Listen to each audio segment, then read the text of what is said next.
नमस्कार। यो भिडियो अन्तिमसम्म नबिराइकन हेर्नुहोला। आज अत्यन्तै महत्त्वपूर्ण टिप्सको साथमा म उपस्थित भएको छु। हामी धेरैले हरेक दिन झेल्नु परेको समस्या त्यो हो सर्वाइकल पेन, घाँटी दुख्नु, गर्दन दुख्नु। दिनभरि काम गर्यो, बेलुका आया आया भन्दै सुत्नुपर्ने अवस्था, काम गर्नलाई कठिन भएको अवस्था। किन यस्तो हुन्छ त? किन चाहिँ विशेष गरी हाम्रो घाँटी दुख्छ, किन चाहिँ हाम्रो सर्वाइकलमा पेन हुन्छ भन्ने कुराको बेसिक कुरा जान्न जरुरी छ। किनकि हाम्रो शरीरमा कुनै पनि मुभमेन्ट हुनको लागि सर्वप्रथम हाम्रो शरीरको केही मांसपेशीहरू फिक्स हुन जरुरी छ। जब त्यहाँ एङ्कर हुन्छ त्यसपछि मात्रै केही मांसपेशीहरू मुभ गर्न सक्छन्, स्ट्रेच हुन सक्छन् या चल्न सक्छन्।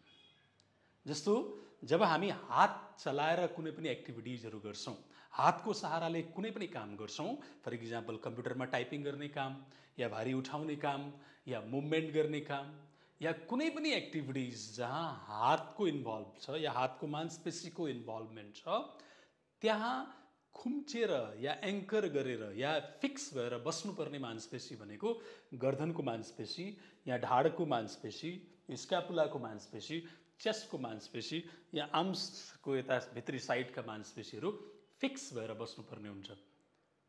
एन्ड जब म्याक्सिमम हातको प्रयोग हुन्छ र लामो समयसम्म जब ती मांसपेशीहरू सङ्कुचित भएर या एङ्कर भएर या फिक्स भएर खुम्चिएर बस्नुपर्ने हुन्छ, तब त्यहाँ तनाव, स्ट्रेस उत्पन्न हुन्छ, जसले गर्दा हाम्रो गर्दनमा यहाँ पेन हामी महसुस गर्न सुरु गर्छौँ। सो अब हामी के गर्छौँ? यसको लागि हामी काउन्टर स्ट्रेस दिन्छौँ। ठ्याक्कै जे भइरहेको थियो दिनभरि, अब हामी एभ्री डे इभिनिङमा या मर्निङमा यसको काउन्टर स्ट्रेस दिन्छौँ। कसरी भन्दा अब हामी यो पेरिफेरीलाई, बाहिरको जुन हातलाई चाहिँ, हातको मांसपेशीलाई चाहिँ फिक्स गरेर अब हामी जुन एङ्कर भएका मांसपेशीहरू थिए तिनीहरूलाई मुभमेन्ट गराउँछौँ, तिनीहरूलाई स्ट्रेचिङ गराउँछौँ। अत्यन्तै सिम्पल र सरल विधि गरेर देखाउँदैछु। हरेक दिन गर्नुहोला। हेर्नुहोस्, हजुरको घाँटी या गर्दनको दुखाइ रेडी सबजना, आउनुहोस्, मलाई फलो गर्नुहोला। सो हजुरको अफिस होस् या घर होस् या कुनै पनि कार्य क्षेत्र होस् जहाँ पक्कै पनि वाल हुन्छ, हामीलाई बस वाल चाहियो, त्यसपछि हाम्रो काम तमाम। आउनुहोस्, के गर्ने त यसमा भन्दा सर्वप्रथम हामी एक हातलाई वालमा काँधको लेभलमा फिक्स गर्छौँ, काँधको लेभलमा बराबर हुने गरी हरिजेन्टली फिक्स गर्छौँ यसरी। त्यसपछि हाम्रो बडीलाई सामनेमा स्ट्रेट राख्छौँ र जब सिधा उभिन्छौँ हामी आफ्नो पेटलाई माथि उठाउँ, छातीलाई उठाउँ एन्ड सोल्डरलाई रोल गरेर पछाडिपट्टि तलपट्टि डाउन गरौँ र यो हातलाई यसरी कम्मरको पछाडि यसरी हामी राख्न सक्छौँ र सिधा एकछिन यहाँ बसौँ, स्ट्रेट, मुस्कुराउँदै मुस्कुराउँदै लामो सास लिने छोड्ने गरेर बस्न सक्छौँ। हजुरको समयअनुसार लगभग 1 मिनट यहाँ बसिसकेपछि अब यो हात, यो जुन पन्जा, यो पुरै अम्ला फैलिएको भाग फिक्स छ जमिनमा, यसलाई यत्तिकै राखेर हामी बिस्तार बिस्तार अब अगाडिपट्टि फर्क्यौँ। हात पछाडि फिक्स छ, हामी अगाडिपट्टि जति स्ट्रेट बस्न मिल्छ, जति स्ट्रेट उभिन मिल्छ, स्ट्रेट उभियौँ। र यो गरिरहँदाखेरि अब हजुरले फिल गर्न सक्नुहुन्छ, हाम्रो चेस्टको मांसपेशीमा खिचाव महसुस गर्न सक्छौँ, हैन? चेस्टको या आर्म्सको मांसपेशी तन्किरहेको हामी महसुस गर्न सक्छौँ।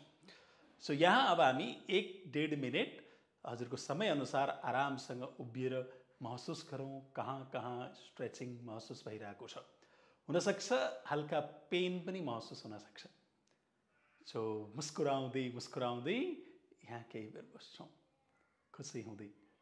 जब यहाँ केही बेर बस्छौँ अनि अब हामी फेरि फर्केर बिस्तार बिस्तार सामनेमा अगाडि आउँ अनि हामी अब हातलाई पेटको अगाडि लिएर आउँ, स्ट्रेट। फेरि यदि यो डाउन भइसकेको छ भने फेरि यसलाई उठाउँ माथि, पेटलाई माथि उठाउँ, छाती उठाउँ, सोल्डरलाई रिल्याक्स, पछाडिपट्टि रिल्याक्स।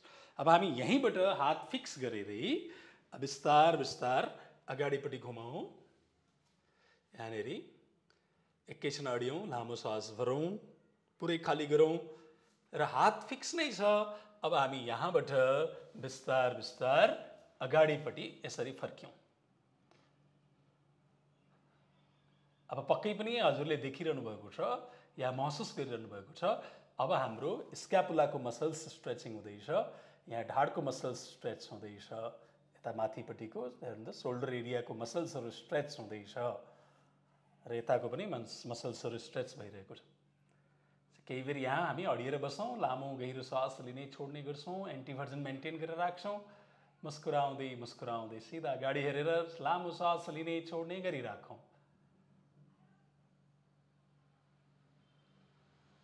जब 1-1.5 मिनट जब यहाँ बस्छौँ, फेरि बिस्तार बिस्तार हामी नर्मल पोजिसनमा फर्क्यौँ, अगाडिपट्टि यसरी सामनेमा फर्किन्छौँ र अब हामी यसै गरी अर्को हातलाई फिक्स गरौँ। एक साइड त गऱ्यौँ हामीले, अर्को साइडपट्टि अर्को हातलाई प्रयोग गरेर गरौँ र अघि जस्तै सेम, पहिले स्ट्रेट सिधा काँधको लेभलमा बराबर सिधा हुन जरुरी छ। सामनेमा हेर्छौँ, पेटलाई उठाउँछौँ, छाती उठाउँछौँ, सोल्डरलाई रिल्याक्स छोड्छौँ, हिपलाई डाउन गर्छौँ, फुटहरू अगाडिपट्टि सिधा छन्। अब देब्रे हातलाई हामी कम्मरको पछाडि राख्छौँ, मुस्कुराउँदै मुस्कुराउँदै सिधा सामनेमा हेरौँ।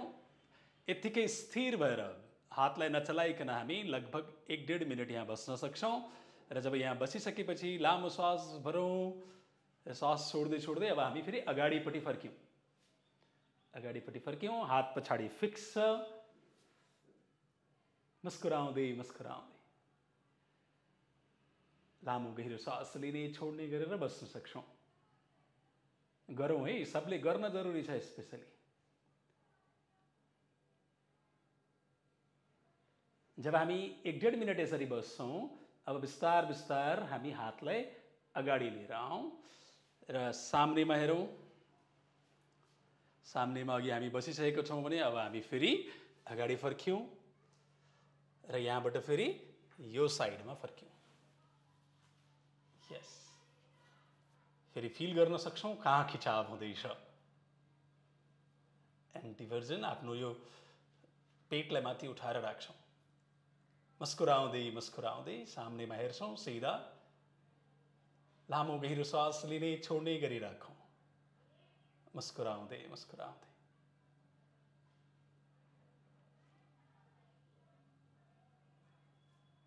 एक 1.5 मिनट भइसकेपछि फेरि हामी बिचमा फर्क्यौँ एन्ड साइडमा फर्क्यौँ एन्ड रिल्याक्स। सो यसरी यदि हामीले डेली अभ्यास गर्ने हो भने हेर्नु, हजुरको गर्दन दुखाए, घाँटी दुखाए, पेन हामी मुक्त हुन सक्छौँ, रिलिफ महसुस गर्न सक्छौँ र सधैँको लागि यो समस्याबाट हामी मुक्ति पाउन सक्छौँ। तर गर्न जरुरी छ, प्र्याक्टिस गर्न जरुरी छ, प्रपर तरिकाले मसल्स मुभमेन्ट जान्न जरुरी छ। यस्तै यस्तै महत्त्वपूर्ण भिडियोका साथ हामी पुनः अर्को भिडियोमा फेरि भेट्नेछौँ। हस्त यहाँहरूको दिन शुभ बितोस्, नयाँ जोस र ऊर्जाका साथ पुनः भेट्छौँ। नमस्कार।